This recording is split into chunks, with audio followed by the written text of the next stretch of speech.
Hello fellow humanoids, whatever you want to call them. Welcome to my sewing cave. It's basically just my room with a bunch of threads on the floor. Anyways, today I'll be doing exactly what the video title says, making a dress for my friend's birthday. If you want to go ahead and skip through the video, you can go ahead and click right here for the tutorial. But let me tell you something. Yes, I am completely aware that I'm using an ironing board for a table. By the way, as a disclaimer, I am not a professional sewer, seamstress, whatever the frick you may call them, but I do enjoy making clothes. I previously made this cottagecore inspired dress, this ill-fitting prom dress, this milkmaid dress out of a really old, weird pattern tablecloth, and a Southie inspired dress, super poofy, super time consuming, but super fun. Now, because I've only made dresses for me, myself, and I, there's a number of things that can go wrong. I mean, the dress couldn't fit her, or maybe like I won't be able to make it in time. Whatever the case is, I'm gonna give it a shot. I have her measurements, and I'm gonna go ahead and do this. But anyways, it's the end of December and her birthday is coming in hot, so let's go ahead and start making this dress.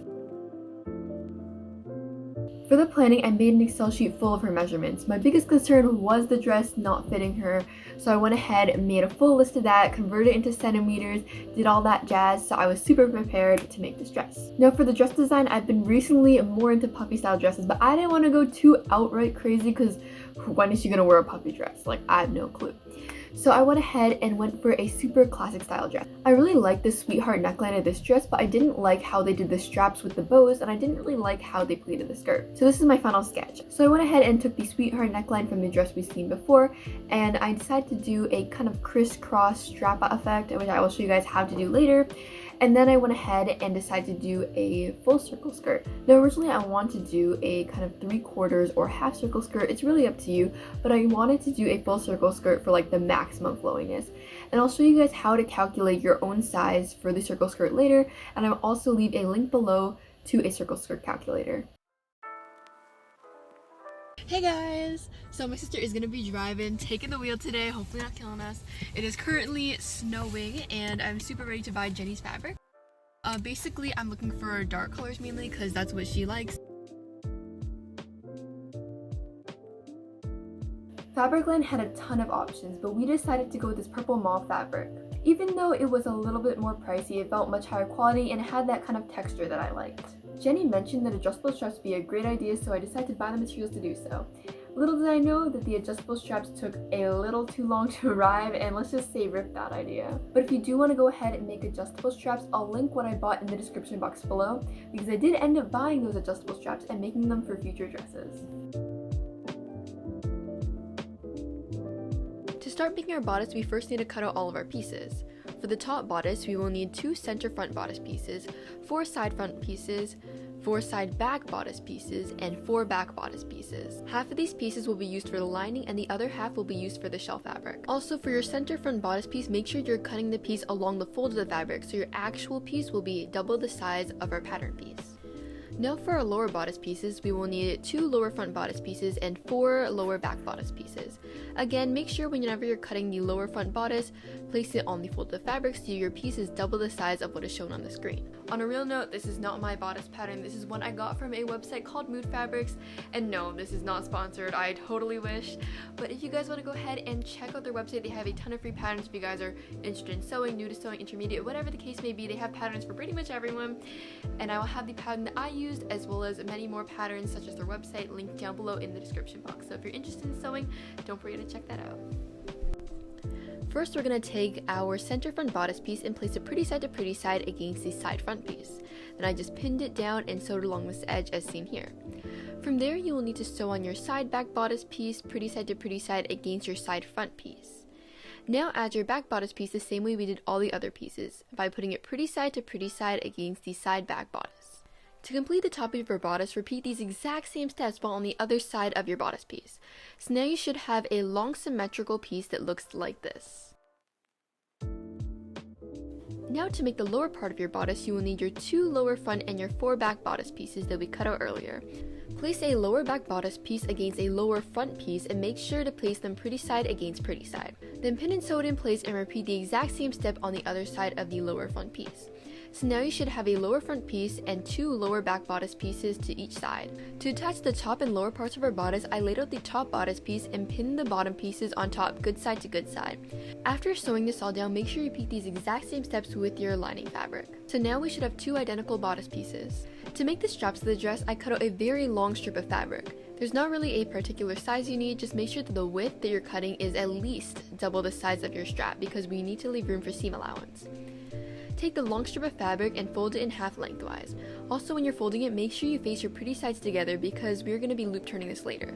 To make this easier to sew, I iron, pin it down, and sew along the open edge. And now it's time to turn it inside out. For this, I'll be using the classic safety pin method. And to do so, you need to take your safety pin and attach it to one side of your fabric.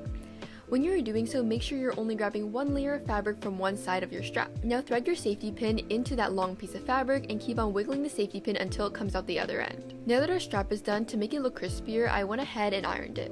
I also cut my strap in half so I had one for each side, and then measure it to be the correct length to fit over my shoulder. If you're using adjustable straps like the one I linked in the description box below, you don't really need to worry too much about this step.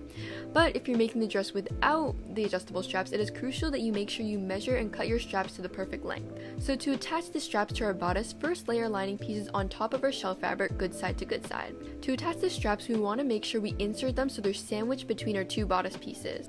If you want to be a little bit funky and do a crisscross pattern like me, then go ahead and pin your straps from the center left to the back right, and from the center right to the back left. And if you want to do normal straps like a normal human being, then go ahead and attach your straps from the center left to the back left to the center right to the back right.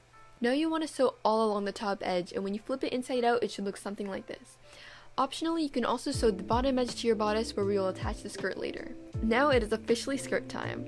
So go ahead and lay out your fabric and fold it in half. To find the radius of your circle skirt, you want to take your waist circumference and add 1 for the seam allowance and then divide that number by 6.28. So in this case, the waist circumference I wanted was 25 inches, so the calculations are as seen on screen. From the corner of your fabric, you should have 1 folded edge and 1 open edge. This corner will be used as the pivot point of our radius. Now you want to measure your circle skirt from the corner of your fabric. Now do this all the way around until you marked a quarter circle on your fabric. Then take the length you want your skirt to be and then add the radius to that length. Keep in mind the skirt length is completely customizable, so whatever length you want, just make sure you add your radius to it. Then we will use the number that we just calculated and measure this from the corner of the fabric. Once you measure all around your fabric, you should have 2 curves on your fabric, one for the waist and one for the length. Cut along these 2 lines and you should end up with something that looks like this. Now that we have half of our circle skirt complete, we want to repeat these exact same steps. So you should have 2 identical semicircle pieces, one for the back dress and one for the front. Then take one of your skirt pieces and cut it in half. This space will be used for the zipper. Now that our skirt is ready, I'm going to go ahead and add the pockets, which is a completely optional step. I found this pocket pattern straight off of Google and then enlarged it and printed it on my printer. But essentially you want to cut out 4 of these teardrop shapes, 2 for each pocket. You want to make sure that your pockets are lined up, so I measured a few inches down from the top of my skirt and pinned the pocket in place. I did the same thing for the other side as well as my back skirt piece. Then I sewed along the edge, attaching all 4 pocket pieces. After that, I laid my 2 back pieces on top of my front skirt piece to make sure everything was lined up. Making sure that the 2 pieces are faced together, good side to good side, I pinned it down and sewed along the edge. If you're adding pockets like me, make sure when you're sewing down you do not sew along the pocket. You want to sew along the areas as seen on screen. Once we flip the skirt inside out, we should have a finished skirt with pockets. To attach your bodice to your skirt, pin them down pretty sides to pretty sides and sew along this edge. Now all that's left is to attach the zipper. I bought these invisible zippers off of Amazon from a huge bundle pack, which is why my zippers are gray, and I'm not going to get too into depth about how to sew on a zipper since there's so many comprehensive tutorials on YouTube, but I will say that adding the zipper was quite painful for me because I did lose my zipper foot. Now that that's sewn in place, we are ready to do the final reveal.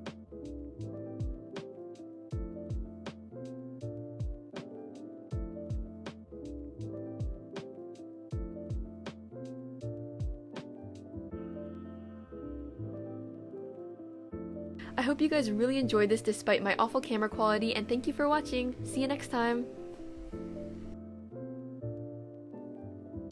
I love you, my subject.